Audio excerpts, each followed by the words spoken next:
It was the kind of rainy evening where the world felt quiet and forgotten. Fog clung to the windows of the small, run-down diner on the corner of Elm and Pine, and the streets were nearly empty.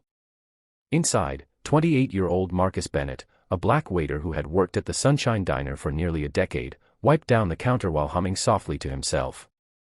Life hadn't been easy for Marcus. He grew up in the foster system, bouncing from home to home, often going to sleep hungry, cold, and invisible. Maybe that's why he always noticed the ones others ignored. That evening, just as he was about to close the diner, the bell above the door jingled softly. In walked two small figures, soaked, shivering, and clearly exhausted. A boy, maybe 10, held the hand of a little girl, barely 6. Their clothes were worn, their eyes hollow with fear and hunger.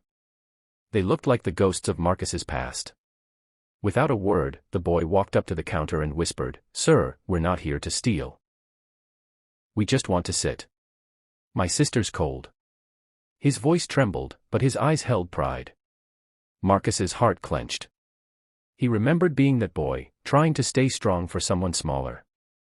Without hesitation, he unlocked the kitchen again, prepared 2 warm meals with extra care, and brought them out himself. "You two eat, all right? No charge," he said gently, sliding the plates across the table. The boy's lip quivered. "But we don't have any money." Marcus knelt beside them. "Neither did I, once. Just eat. You're safe here." They devoured the food, tears falling silently onto the plates.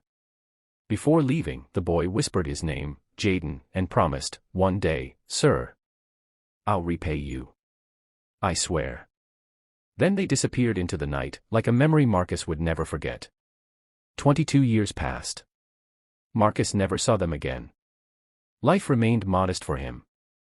He moved on from the diner and took a job as a night porter in a small, 3-star hotel downtown. He still lived in the same cramped apartment, still took the bus to work, still sent small donations to local orphanages whenever he could afford it. His dream of owning a small cafe or writing a memoir about growing up in the system remained locked in an old notebook under his bed. But despite the hardships, Marcus never let bitterness consume him. He believed in kindness, even if it never came back to him. Then, one ordinary Tuesday morning, something extraordinary happened. Marcus had just clocked out after a long shift, his back aching from carrying luggage for wealthy guests who barely looked him in the eye. As he stepped outside, he froze. Parked in front of the hotel was a Rolls Royce Phantom, polished to perfection, its engine humming softly. A sharply dressed driver stepped out and opened the back door. "Mr. Marcus Bennett," the man asked politely. Marcus blinked. "Ah, yeah." A tall man in a sleek black suit stepped out of the car.